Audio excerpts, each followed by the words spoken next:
Hi hello welcome to தேடை reports. இப்போ நம்ம பார்க்க போகிறது எஸ்.ஆர். ராஜன் இயக்கத்தில் வெளிவந்திருக்கிற இமெயில் திரைப்படத்தினுடைய திரை விமர்சனத்தை பற்றி தான் பார்க்க போகிறோம். இயக்குனர் எஸ்.ஆர். ராஜன் தானே இயக்கி தயாரிப்பாளராக பணியாற்றி உருவாக்கியிருக்கக்கூடிய திரைப்படம்தான் இமெயில். இத்திரைப்படத்தில் அசோக் குமார், ராகினி, ஆதவ் பாலாஜி என பல நடிகர்கள் மிக முக்கிய கதாபாத்திரத்தில் நடித்துள்ளார்கள். இப்படத்திற்கு இசையமைப்பாளர் ஜூபின் மற்றும் அவினாஷ் கவாஸ்கர் இணைந்து இசையமைத்துள்ளார்கள்.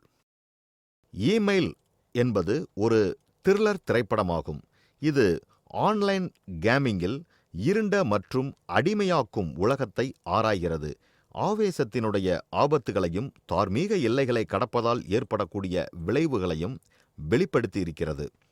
எஸ்.ஆர். ராஜன் இயக்கிய இத்திரைப்படத்தில் அசோக் குமார், பாலகிருஷ்ணன் விமல் என்கிற கதாபாத்திரத்திலும் மற்றும் ராகினி திவேதி அபி என்கிற கதாபாத்திரத்திலும் நடித்துள்ளார்கள். அவர்கள் கட்டுப்பாட்டை மீறிச் செல்லும் ஆன்லைன் விளையாட்டின் கவர்ச்சியில் சிக்கிக் கொள்கிறார்கள்.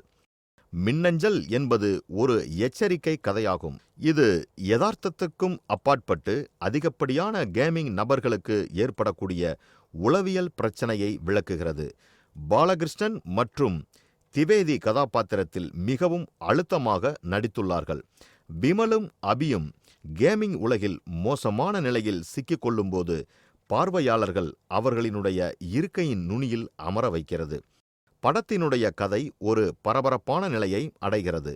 இயக்குனர் எஸ்.ஆர். ராஜன் பதற்றத்தையும் சஸ்பென்ஸையும் திறம்பட உருவாக்கியுள்ளார். இது ஒரு பரபரப்பான கிளைமேக்ஸுக்கு வழிவகுக்கிறது. இது விளையாட்டினுடைய உண்மையான தன்மையையும் மற்றும் கதாபாத்திரங்களின் வாழ்க்கையில் அதன் தாக்கத்தையும் பார்வையாளர்களை கேள்விக்குள்ளாக்குகிறது.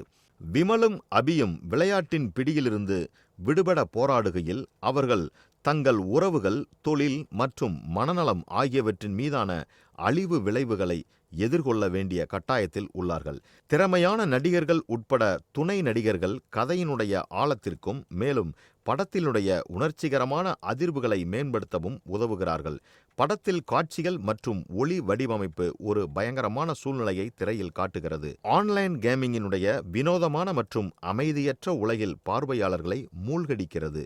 முடிவில் மின்னஞ்சல் என்பது சிந்தனையை தூண்டும் மற்றும் சரியான நேரத்தில் போதைப் பொருளினுடைய ஆபத்துகள் மற்றும் கேமிங் உலகங்களின் கவர்ச்சியை பற்றிய ஒரு நிதானமான தோற்றத்தை வழங்குகிறது. அதன் இறுக்கமான கதைக்களம், வலுவான செயல்திறன் மற்றும் சிறந்த இயக்கம் ஆகியவற்றுடன் டிஜிட்டல் யுகத்திற்கான எச்சரிக்கை கதையாகவும் இது இருக்கிறது.